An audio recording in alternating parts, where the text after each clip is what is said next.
Dans cette vidéo, il est question du concerto pour piano numéro 5, Emperor, de Ludwig van Beethoven. Je t'explique l'essentiel sur l'œuvre et sur le compositeur. Ludwig van Beethoven a composé son 5e concerto pour piano entre 1809 et 1811.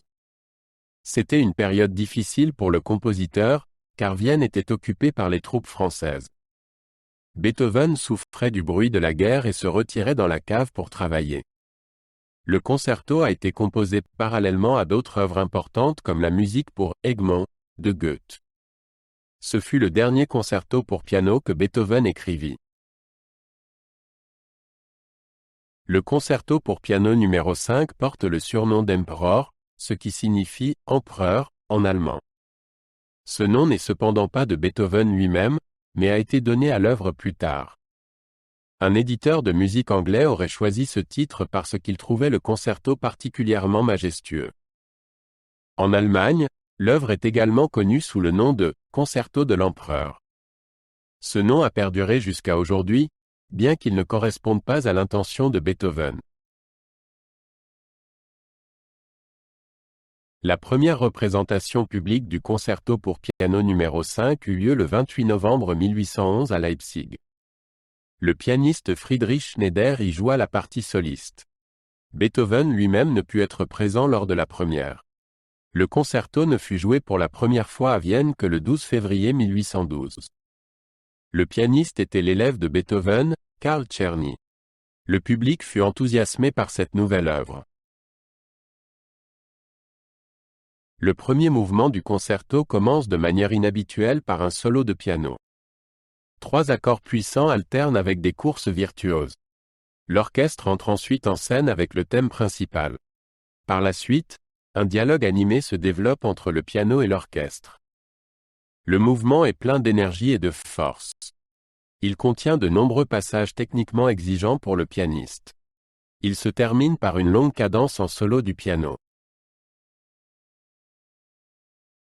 Le deuxième mouvement lent est dans la tonalité de si majeur. Il a un caractère calme, presque rêveur. Le piano joue une mélodie douce et chantante. L'orchestre accompagne avec beaucoup de retenue.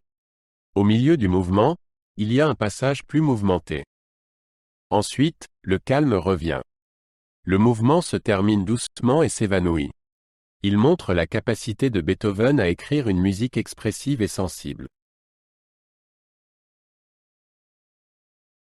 Le dernier mouvement est un rondo animé en mi bémol majeur. Il commence par un thème joyeux au piano. Ce thème revient plusieurs fois au cours du mouvement. Des épisodes contrastés s'intercalent entre les deux.